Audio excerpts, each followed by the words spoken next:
Olá, chegamos a mais um After de Mercado, edição semanal. Semana essa que iniciou no dia 22, com um dólar saindo ali na taxa spot de 5,6130. Essa semana que se finda hoje, no dia 26, com um dólar que performou máxima na sessão de ontem de quase R$ 5,69. E eu estava aqui pegando as perguntas que eu recebi até para trabalhar em cima desse conteúdo. Tem bastante pergunta aqui, vou tentar trabalhar com todas essas perguntas dentro desse conteúdo, ok? Bom, o que está acontecendo com o mercado cambial global e com o real brasileiro como uma moeda emergente? Eu diria a vocês que nós temos duas pressões distintas, bem definidas, e um amplo portfólio de razões para justificar toda essa movimentação. Parceiro, como é que o dólar e o real vão se comportar nesse cenário de inflação? Bom, a inflação tem sido sim uma preocupação. No Brasil, ela está crescente. A gente vem de um Banco Central que estava em declínio na sua curva de juros.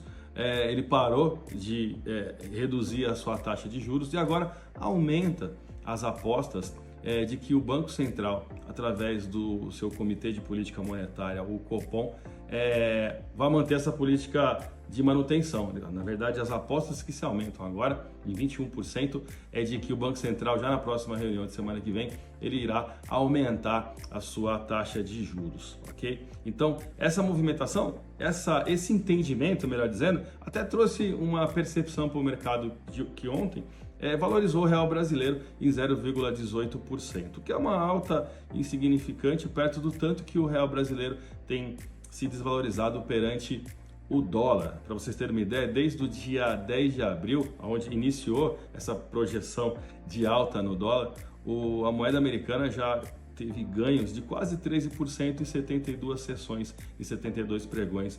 É bastante coisa. Então, você pode me perguntar, como já me perguntaram aqui, se o juros está com projeção, a taxa Selic está com projeção de ganhos, por que então que o real não reverte essa tendência e passa a ganhar terreno frente ao dólar?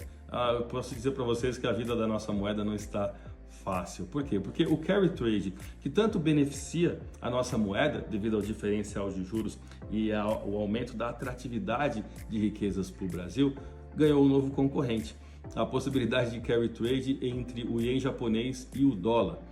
Não sei se vocês sabem, fica aqui a informação, o Banco Central japonês, desde o começo da pandemia, ele foi o único banco central no mundo a adotar uma política acomodatícia, ou seja, ele não se mexeu, né? Enquanto os bancos centrais do mundo inteiro se movimentaram na questão das suas políticas, né? Aumentando a taxa de juros, enfim, adotando dentro do entendimento de cada um as suas posturas emergenciais de socorro durante a pandemia, o Banco Central japonês ele se manteve na dele e agora ele resolveu se mexer, as apostas aumentam por lá de intervenção do Banco Central e tudo mais.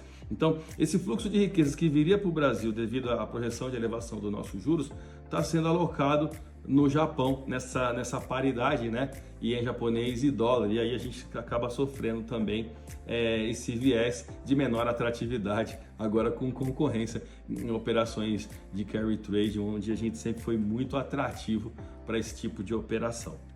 No mercado internacional, as commodities também elas se desvalorizam, né, em cima da projeção de uma China que compra menos. Os números da economia chinesa apontam sim para o menor crescimento e a China é a compradora de tudo no mundo e o Brasil um baita de um player global para a China, né, que atende desde commodities metálicas a commodities agrícolas, já começa a trabalhar com essa projeção de vender menos e isso lá na curva final vai afetar a nossa balança comercial, a nossa balança nas exportações, mas também perante o dólar a gente sofre uma desvalorização nas commodities e aí desvaloriza também os nossos ativos em geral. Outro fator que eu também coloco aqui, já como fator externo, né, a gente pode separar a questão do carry trade, a movimentação do Banco Central brasileiro e a concorrência que isso tem ocorrido como cenários internos. O fiscal ainda assusta, né? A gente está trabalhando, para quem tem as contas orçamentárias que o governo projetou, ele projetava um superávit de de 9 bilhões para o período de agora, e essa atualização que nós tivemos na semana passada já projetou um déficit de 29 bilhões. Então, o fiscal também incomoda, isso como cenário local.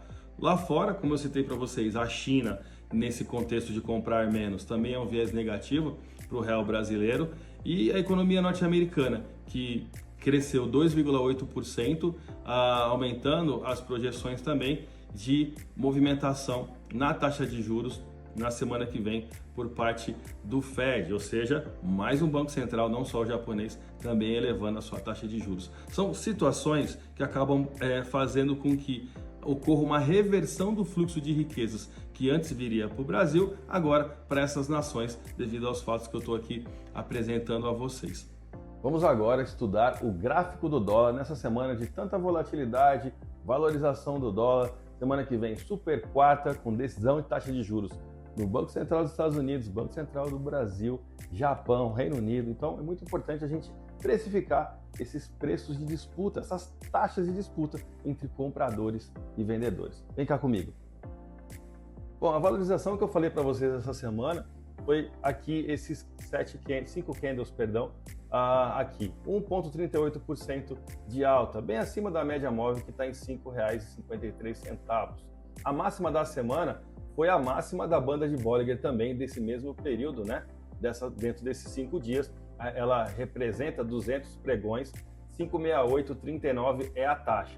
Bom, pelo estudo estocástico eu tenho o quê? Na linha azul, a intenção de compra, a linha laranja, a de venda. Acima dos 80 pontos sobrecomprado, abaixo dos 20 sobrevendido.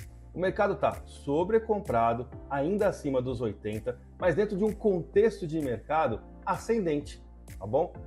O fechamento de hoje é muito importante, mas ainda estamos numa projeção ascendente. Então eu não tenho ainda, apesar da linha azul de compra estar abaixo da de venda, a confirmação, a consolidação de uma movimentação de correção. Então, R$ 5,70 ainda é a maior resistência, rompeu R$ 5,76 é o próximo alvo.